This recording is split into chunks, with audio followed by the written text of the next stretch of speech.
The Saurian collective had seen countless species. From the luminous Aran of the Andor Belt to the iron-skinned Grak of Veron, the galaxy was full of life. But humans were different. When their long-range scanners first detected a human ship approaching the uncharted system of Epsilon Vit 14, most Saurian scientists laughed. "They are fragile," one of them said, his voice echoing in the council chamber.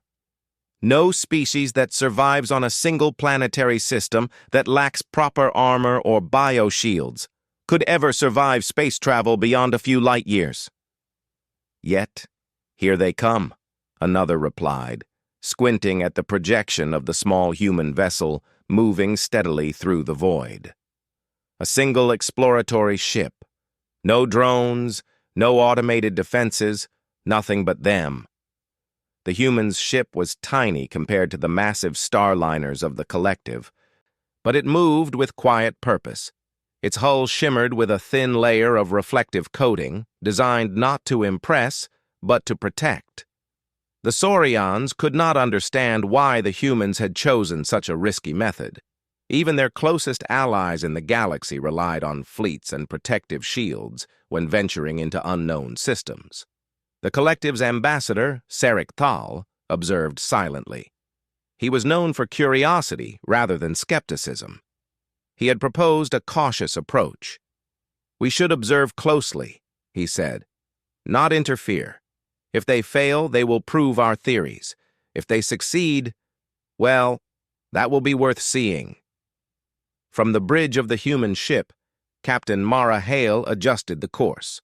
Her crew moved with quiet precision, checking instruments, noting coordinates, and keeping the ship steady as it approached the system's outer planets.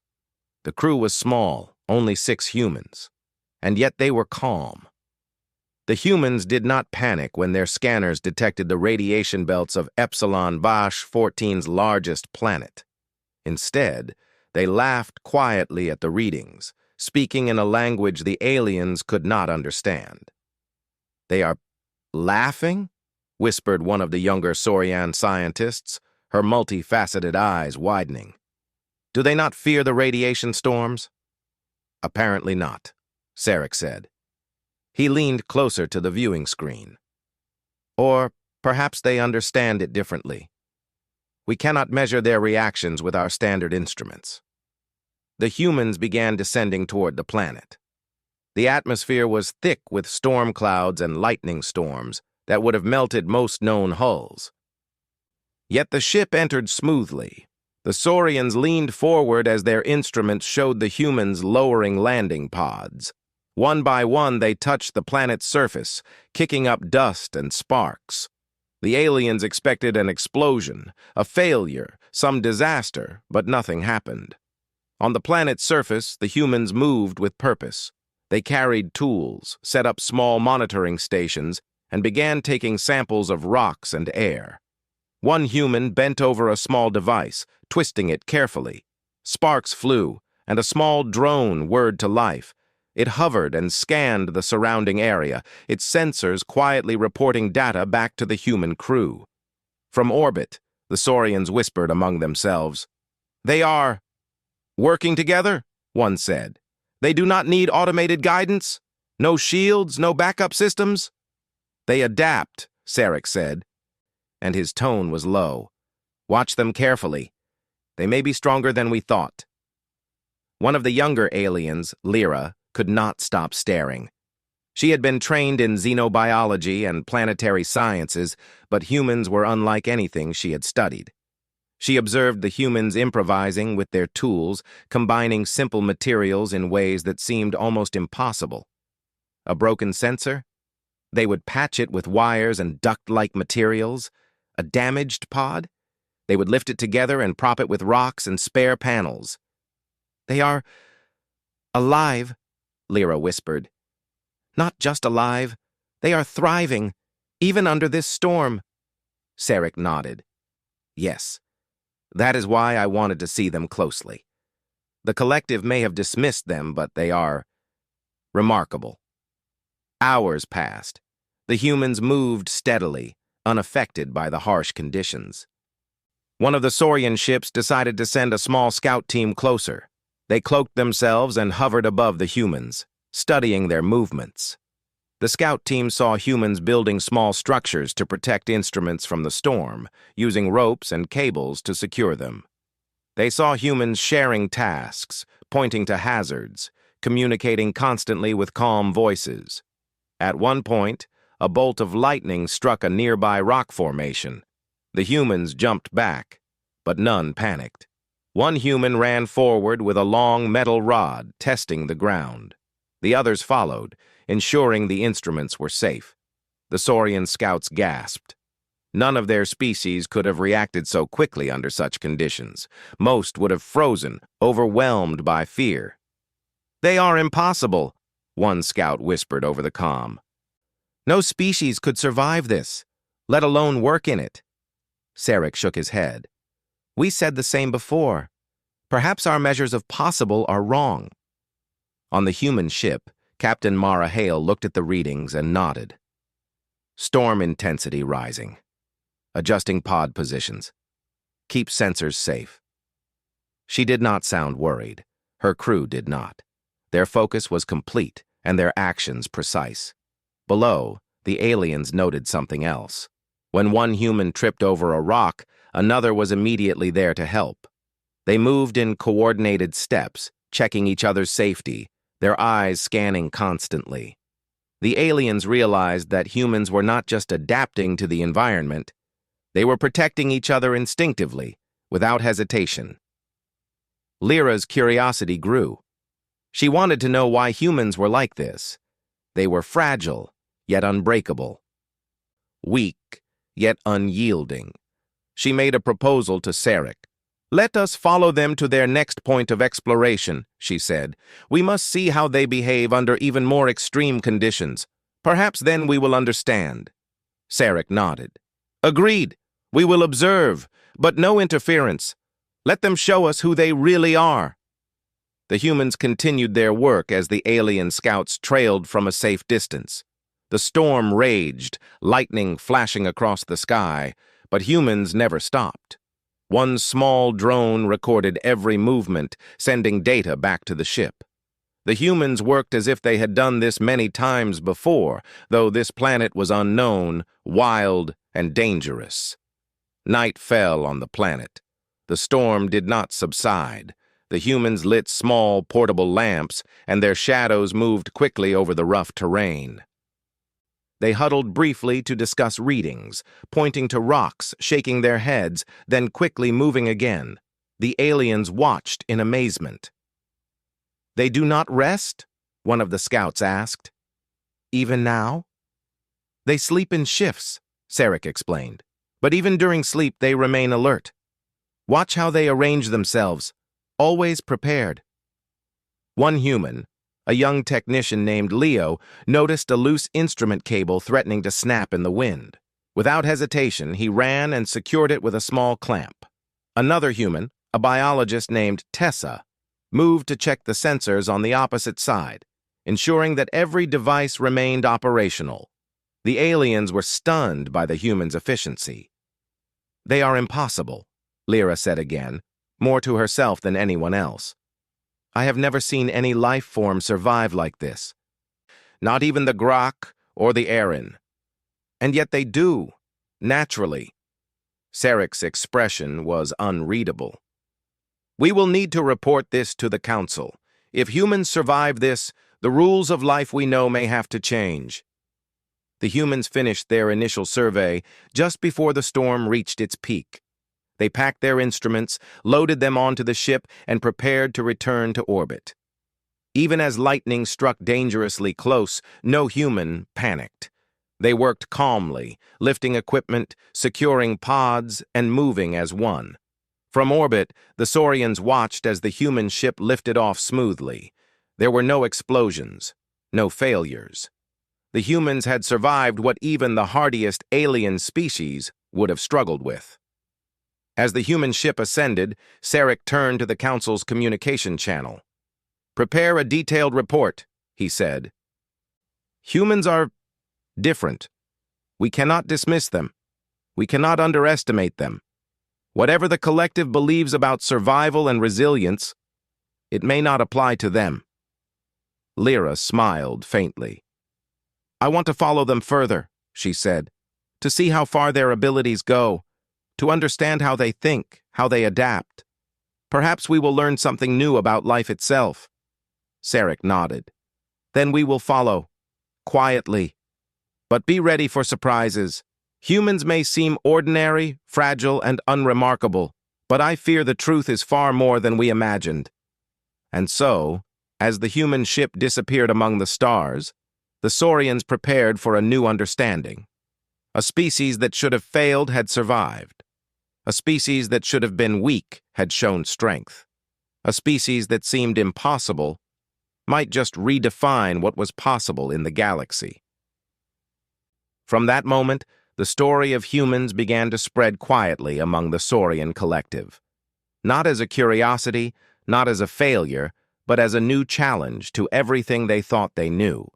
Because humans were not ordinary. Humans were adaptable. Humans were creative. Humans were determined. And the galaxy had not yet seen the full measure of their potential. The Saurians did not know it yet, but their first observation of humans would only be the beginning of a story that would shake the foundations of everything they believed about life in the stars. The Saurian collective was shaken. Their first observation of humans had left an unexpected impression. Not only had humans survived the storms of Epsilon 514, but they had done so with calm precision and remarkable teamwork. For the Council, this was unprecedented. For many of the younger scientists, it was thrilling, and for Lyra, the young xenobiologist, it was a call to action. They cannot simply be ignored, she said to Sarek Thal during a council briefing. We must understand them. They are unlike any species we have studied. Their strength is not in shields or technology, it is something else, something we cannot measure with standard instruments. Sarek nodded slowly. I agree. But we must be careful. Humans are not just different. They are unpredictable. If we push too hard, they may react in ways we cannot anticipate. After long debate, the Council decided to design a series of tests. These tests would not harm the humans, at least that was the stated intention, but would challenge them in extreme conditions to measure their limits. They chose Epsilon 514 again, using its harsh storms, magnetic radiation belts, and unstable terrain as the testing ground. From orbit, the humans prepared to land once more. Captain Mara Hale had no idea that alien observers were manipulating conditions to test them. All she knew was that their mission required careful data collection and exploration. Her crew, experienced and disciplined, moved with practiced precision. The first test came as they descended into the planet's northern valley. Magnetic storms surged unpredictably, making navigation difficult. Instruments flickered, drones lost connection briefly, and the wind whipped fiercely. A human engineer, Leo, quickly adjusted the power circuits of their main drone, rerouting energy through a makeshift stabilizer. The drone wobbled, then steadied, continuing its survey. Lyra, watching through her cloaked ship, could hardly believe her eyes. They are improvising on the spot. They have no preset protocols for this storm, yet they adapt instantly. How? Sarek replied. This is why I wanted you to observe them closely. Humans do not rely on rigid systems. They rely on themselves and on each other. Their minds are flexible. As the humans advanced, the Saurians increased the difficulty. A sudden earthquake shook the valley, throwing rocks across the path. The humans paused, then immediately adjusted. Mara directed the crew to divide into pairs, one to secure their instruments, the other to guide drones around falling debris. Even when a large boulder blocked their route, the humans did not panic. Instead, they examined the terrain, used their tools to climb over, and continued forward. Lyra whispered to her colleague, even under these conditions, they do not freeze. They think, they act, They solved problems instinctively. The second test involved radiation zones. The aliens manipulated sections of the northern plateau to emit bursts of high-energy particles.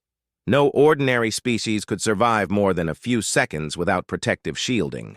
Yet the humans moved steadily, using small portable barriers and reflective panels to block the worst bursts. When a sensor failed under the radiation, Tessa, the biologist, quickly adapted it using spare materials. The device resumed operation. "It is impossible," Lyra muttered, shaking her head. "No species should endure this, let alone continue working." "Notice how they protect each other," Sarek said. "Every move they make is coordinated. They are instinctively cooperative." "That is as remarkable as their endurance."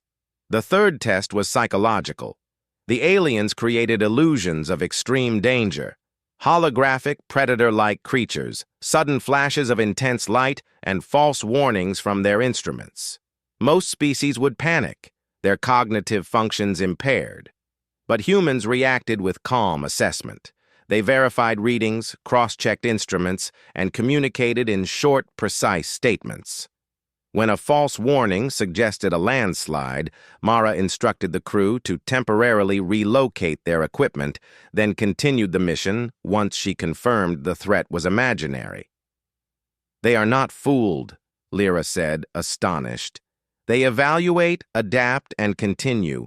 Fear does not paralyze them, it sharpens them." The Saurians had never witnessed anything like it. Their own species relied heavily on pre-programmed responses, shields, and predictive algorithms. But humans operated differently. They assessed risks, improvised solutions, and relied on creativity rather than rigid systems. The fourth test was a team coordination challenge. The aliens simulated multiple simultaneous hazards: a sudden lightning strike, a small volcanic tremor, and an unexpected flooding in the valley. In a typical species, these combined threats would cause chaos. Humans responded immediately, dividing tasks without verbal confusion. Leo and Mara secured equipment, Tessa monitored environmental readings, and the rest of the crew ensured each other's safety. When one human tripped near a sudden water surge, another was immediately there to help. Within seconds, the team had stabilized both the person and the equipment. The Saurians were stunned. No alien species they knew could maintain focus under so many pressures while still solving problems creatively. Lyra turned to Sarek. "Their strength is not physical. It is in their mind and their coordination. They think, adapt, and act instinctively. It is incredible." Sarek nodded. "Yes, and notice the key difference. They do not rely on perfection. If something fails, they improvise. If a plan changes, they adapt. If danger comes, they act. That is why humans survive where others would fail." The humans, unaware of the observers, continued their mission. They moved through unstable terrain, collected samples, and even managed to deploy a small experimental drone network to monitor the weather. Each step was deliberate, yet fluid. They faced setbacks, but setbacks did not stop them. They only became problems to solve. As the tests grew harder, Lyra observed something extraordinary. One human, a young technician, noticed a failing power relay in a critical station. Without hesitation, he climbed a slope under lightning flashes, adjusted the device using makeshift materials, and restored operation. His hands shook, but he never paused or looked afraid. The aliens, watching through invisible sensors, could not comprehend such calm in extreme danger. The next challenge was an unplanned storm that arose naturally. High-speed winds and electric charges filled the valley. The humans had prepared, but the storm's intensity exceeded their calculations. Yet they adapted. Using panels, ropes, and quick thinking, they secured instruments, stabilized drones, and even guided each other across treacherous slopes. Every human action was precise, every decision rapid but correct. "They are unstoppable," Lyra said, awe in her voice. "Even when conditions exceed expectations, they continue." Their creativity, teamwork, and resilience, it is beyond anything we know. Sarek leaned forward. Watch carefully. Humans do not just survive. They thrive in conditions meant to overwhelm. That is their gift, their secret, and they do it without fear stopping them. As the storm subsided, the humans regrouped. They shared small gestures of encouragement, a pat on the back, a word of reassurance, a helping hand. Their emotional support was subtle, yet powerful. Lyra realized that humans' strength was not just in adaptation, it was in mutual care and instinctive cooperation. Even in the worst conditions, they ensured each other's safety and morale. The aliens' tests continued for several more hours. Each challenge pushed the humans to the limit. Sudden rock slides, unstable bridges of ice, bursts of intense radiation. Every time humans adapted, every time they solved the problems, every time they did so without panic. The Saurian scouts recorded everything, their databases overflowing with unprecedented data. They should not survive, one scout said. Yet they do. They should not succeed. Yet they do.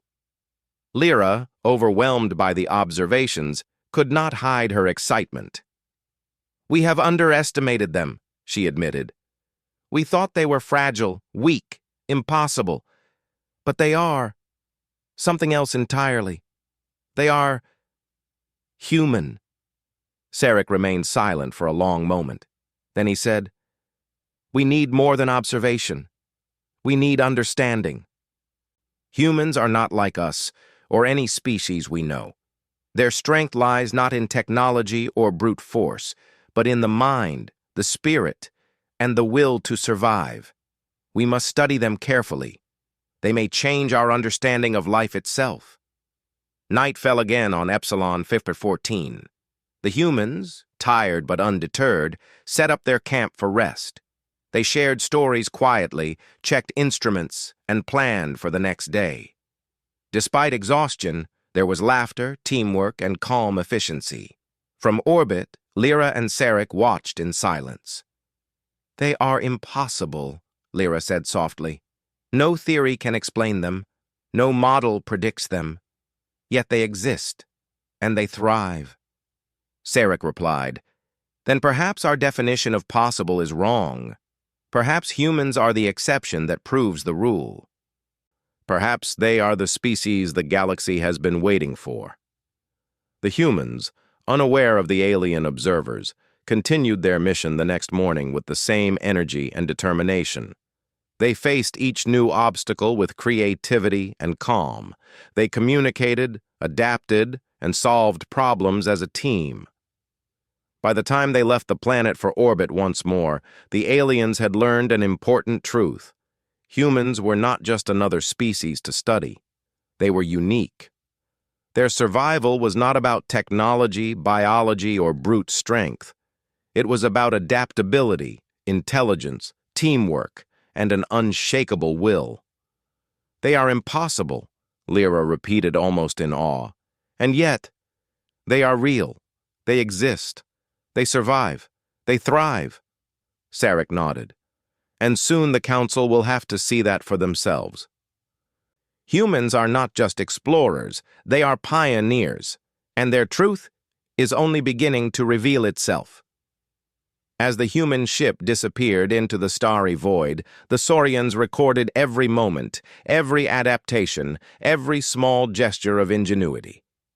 The humans had passed the first true test of survival in extreme conditions, and the Saurians had begun to understand that this species, so fragile, so ordinary in appearance, was far beyond anything they had imagined.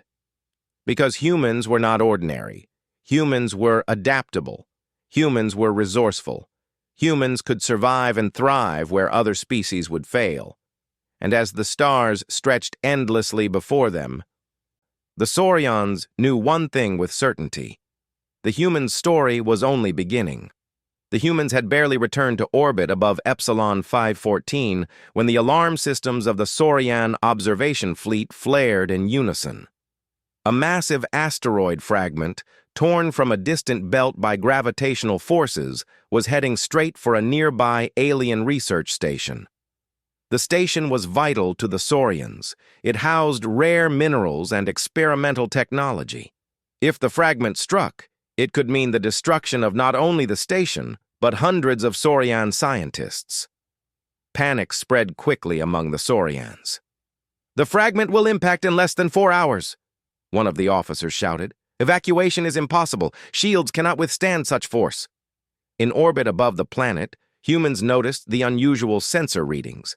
Mara Hale frowned at her console. "This is serious," she said. "That station could be destroyed. If we can help, we must act quickly." Some Saurians were skeptical. "Captain Hale, this is highly dangerous. You have no shields, no heavy armor. Any attempt to intervene is suicidal." Mara looked at her crew calmly. "We don't have the option to wait. If we can make a difference, we try. That is what we do." The humans prepared their small ship and a series of drones. Unlike the massive Saurian craft, their ship was agile, fast, and easy to maneuver. While Saurians relied on force fields and brute strength, humans relied on speed, coordination, and ingenuity. As the asteroid fragment hurtled toward the station, humans launched multiple drones, programming them to intercept the smaller debris. The Saurians watched in amazement. Even without advanced calculations, the humans were adjusting in real time, rerouting drones to match the fragment's unpredictable path. "This is impossible," Lyra whispered. "No species can react this fast. No algorithm could make these decisions this quickly." Sarek remained silent. He had learned not to underestimate humans. Their calm efficiency and instinctive adaptability had already shattered every expectation. The humans' first attempt partially succeeded. Smaller debris was diverted, but the main fragment was still on a collision course. Mara instructed the crew to approach manually, using the ship to nudge the asteroid fragment's trajectory. Her crew hesitated for a moment. Any mistake could destroy their ship, but they trusted each other. Leo, the engineer, calculated quickly. "We can redirect the fragment with precise impulses, but we must work together and act immediately." "Then we do it," Mara said. The humans moved in close. Using thrusters and careful timing, they nudged the massive fragment, each adjustment calculated in seconds. Drones relayed data, human crew members called out observations, and Mara coordinated the effort. It was a ballet of precision. From orbit, Saurian observers could hardly believe what they saw. Humans, with their fragile ship and simple tools, were altering the path of an asteroid large enough to destroy a station. Lyra's eyes widened. "They are changing the trajectory, and it is working." The fragment shifted slightly, then more. The humans repeated the process, working with coordination, intuition, and constant adjustment. The asteroid began to veer away from the station, its destructive path diverted. Finally, after tense minutes, the fragment passed harmlessly by the station. The humans exhaled, but only briefly. They immediately checked the area for smaller fragments, adjusted drones, and ensured the station remained intact. Not a single device failed, not a single human panicked. The Saurians were speechless. The young scout observing the humans turned to Lyra. "Did you see that? They saved the station, single-handedly." Lyra nodded slowly. "It is more than survival. They innovate, they adapt, and they act with courage. No species we know, no species could have done this." Sarek finally spoke. "The truth is clear. Humans' power is not in weapons or armor. It is in intelligence, coordination, and determination. They can solve problems that others cannot even approach." But the test was not over. While the humans were assisting the station, an unexpected secondary challenge arose. A fragment of debris broke off from the main asteroid and was heading directly toward a Saurian research vessel. The humans noticed immediately. Without hesitation, Mara deployed additional drones, calculated new trajectories, and adjusted their own ship's course to intercept. Every human movement was precise. Every decision was rapid yet accurate. The alien scouts realized that humans operated in a way no computer could replicate. They could assess, predict, and improvise simultaneously. "They are perfect problem solvers," one scout murmured. "Not by technology, but by instinct and intelligence." Tessa, the human biologist, guided drones through the fragment field with astonishing skill. Leo and Mara coordinated thruster bursts to adjust the asteroid's trajectory in real time. The rest of the crew monitored instruments and communicated every detail. Minutes passed. Each fragment was redirected safely. Every station and vessel survived, and the humans, exhausted yet unshaken, landed their ship on the nearby station to assist the Saurians directly. For the first time, the Saurians had close contact. They approached cautiously, expecting fear, hesitation, or even panic. But the humans greeted them calmly, offering assistance, checking systems, and sharing resources. They did not see aliens as superior. They saw them as partners in solving the problem. Lyra could not contain herself. She stepped forward and spoke, revealing herself to the humans. I am Lyra, a scientist from the Saurian Collective. We have been observing your work. Your capabilities are extraordinary." Mara smiled warmly. "Thank you. We do what we can. We help whenever we can. That is what humans do." Lyra shook her head in disbelief. Your ability to survive, to solve problems, to act so quickly under pressure, it defies all logic. We thought humans were impossible." Leo laughed quietly. "Impossible? Maybe. But we just find ways to make it possible." Sarek, standing beside Lyra, observed quietly. He had come to understand something profound. Humans were not simply survivors. They were pioneers. They thrived in chaos, adapted instantly to unpredictable dangers, and used creativity where others relied on rigid rules. The Saurians soon gathered data from the station and from the humans' actions. Every maneuver, every improvisation, every decision was analyzed. The conclusion became undeniable. Humans operated differently from any species known. Their intelligence, teamwork, and courage were unmatched. Mara and her crew spent the next hours assisting the Saurians. They repaired damaged instruments, recalibrated sensors, and ensured the safety of everyone in the station. Every time a problem arose, humans solved it quickly, using a combination of logic, instinct, and teamwork. By the end of the day, the Saurian Council had no choice but to reconsider everything they believed about humans. They had underestimated them, dismissed them, and called them fragile.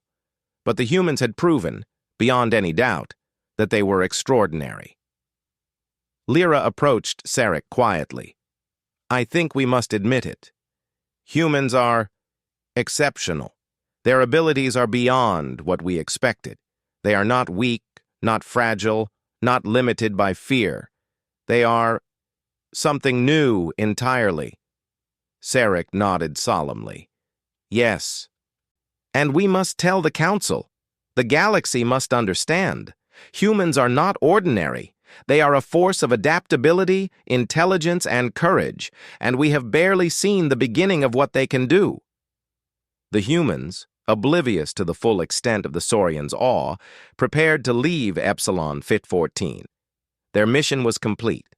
The stations were safe, the instruments repaired, and the asteroid threat averted. They set course for their next destination, calm, efficient, and ready for whatever challenge awaited. From orbit, Lyra watched them go. "They seem impossible," she whispered, "and yet they are real.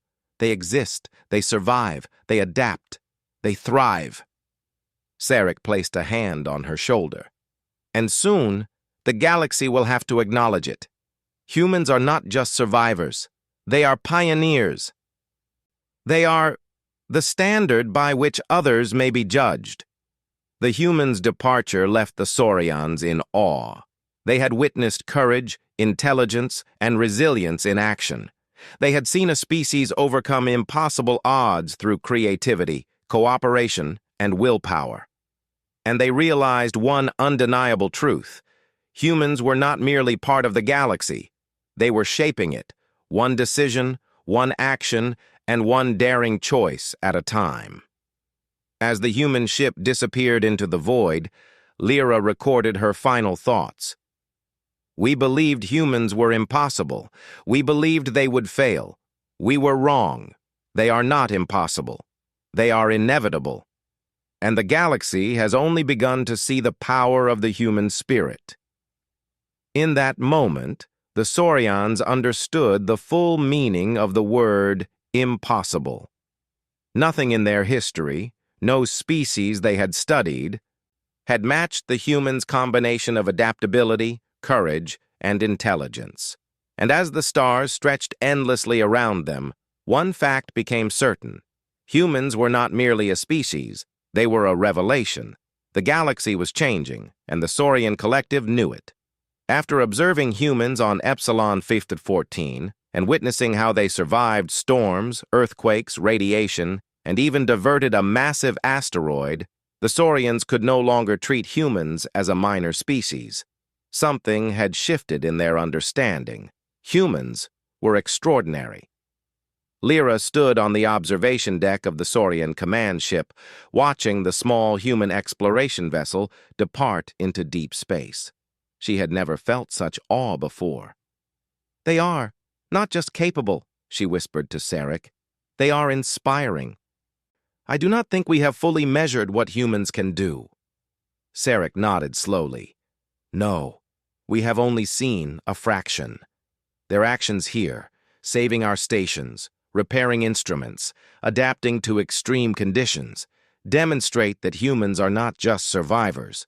They are leaders, and soon the galaxy will see it too." Back on the human ship, Mara Hale addressed her crew. "We did what we could. We helped where it was needed. Now we continue our mission. Keep your focus and stay alert." Her crew nodded, calm and disciplined. They did not seek recognition. They did not act for glory. Yet their actions had already shifted the perception of an entire civilization. When the Saurian Council convened to discuss the humans' actions, debate filled the chamber. Some older members remained skeptical, insisting that humans were anomalies and that their apparent success could not be repeated. Others, including Lyra, argued passionately that humans represented a new standard for what life could achieve. "They survived what no species could endure," Lyra said, her voice strong. "They coordinated, they improvised, they solved problems faster than any algorithm or fleet. They are a force we cannot ignore." Sarge added, "We have underestimated them for too long. The humans' resilience, creativity, and teamwork are not just impressive. They are unique. They are capable of leading, of inspiring, of changing the course of events that no other species could manage." The Council reluctantly agreed to officially recognize humans as a remarkable species. Orders were issued to share detailed reports of the humans' abilities across the galaxy. Diplomatic envoys were instructed to treat humans not as a curiosity, but as equals, partners, and innovators. Meanwhile, humans continued their exploration. Mara's crew discovered planets, recorded phenomena, and collected data with the same calm precision that had impressed the Saurians. They encountered strange weather, unfamiliar terrain, and unknown life forms. But every challenge was met with the same combination of careful planning, quick adaptation, and teamwork. Lyra followed their progress closely. She took part in analyzing every mission report, watching how humans approached problems. She noticed subtle qualities that were as important as their technical skills. Humans encouraged each other, remained calm under pressure, and often improvised solutions that the Saurians could not have imagined. "It is their spirit," Lyra said to Sarge. "Not just their intelligence, but their courage, their determination, their unwillingness to quit. Even when the situation is dire, Humans find a way forward. Sarek agreed. Yes, and that is why they are extraordinary. They are not bound by fear or rigidity. They see the impossible and make it possible. They see danger and find a way through. That is what sets them apart from every species we know. As news of the humans' accomplishments spread, other civilizations took notice. Traders, explorers, and scientists from distant star systems began requesting contact with humanity. The humans' reputation grew quietly but steadily, carried by reports of their ingenuity, bravery, and problem-solving abilities. One alien delegation, visiting the humans on their ship, admitted openly, "We thought humans were fragile.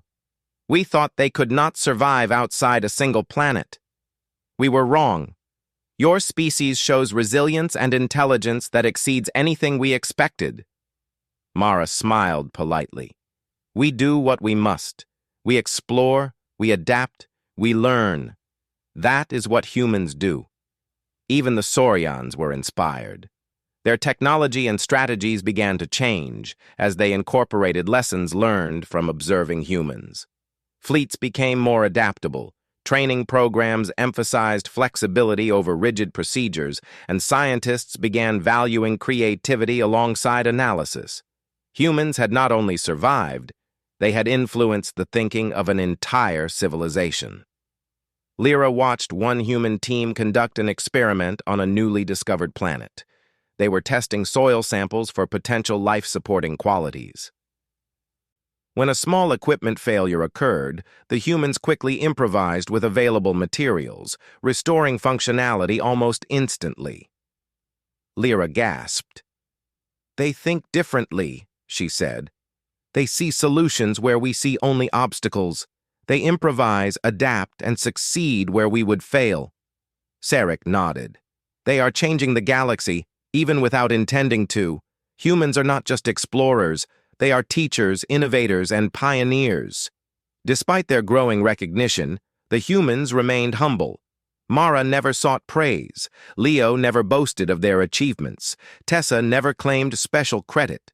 Their focus was always on the mission, on helping others, and on understanding the universe around them. This humility, combined with their courage and intelligence, made them even more remarkable in the eyes of the galaxy. A year passed.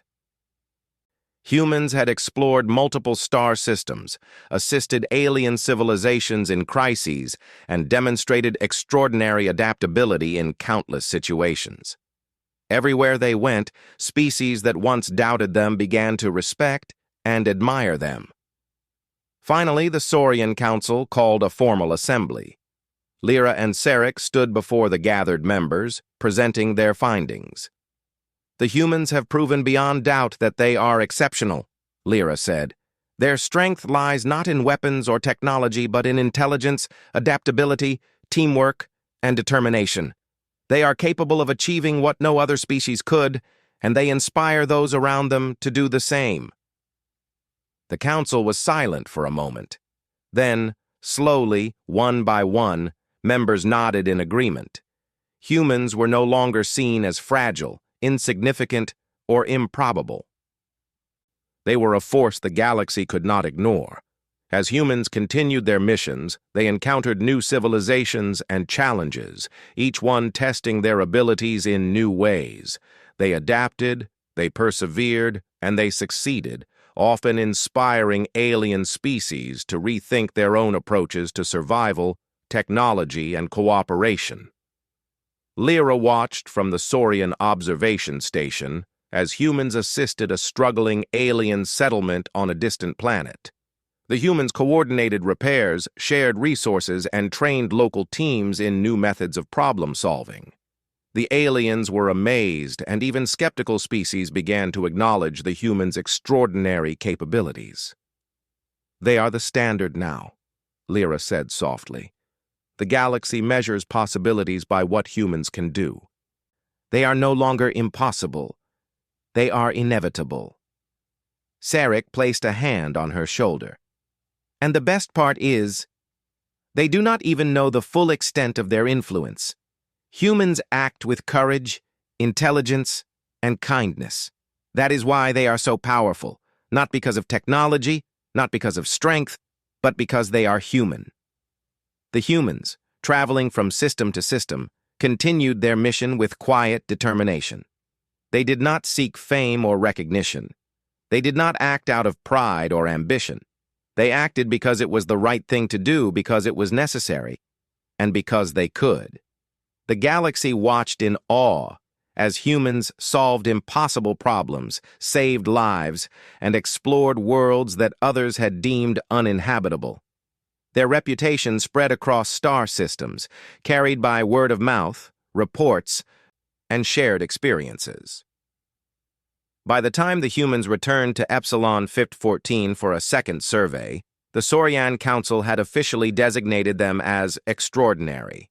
Diplomatic invitations were extended, partnerships were proposed, and joint scientific missions were planned. Humans were no longer mere explorers. They were collaborators, leaders, and pioneers in the galaxy. Lyra recorded her final observations. Humans are not impossible. They are capable of achieving what no other species can. They survive, they adapt, they lead, and they inspire. They are changing the galaxy simply by existing, and their influence will only grow with time. Sarek added quietly, "We thought humans were fragile, weak, and improbable. We were wrong. They are extraordinary, and their story is only beginning." As the human ship lifted off once more, the Saurians watched in silent admiration. The galaxy had changed. Humans had proven that what seemed impossible could become possible through courage, intelligence, adaptability, and teamwork. And from that moment onward, the truth was clear. Humans were not ordinary. Humans were not limited by fear, fragility, or impossibility. Humans were extraordinary, and the galaxy would never forget it.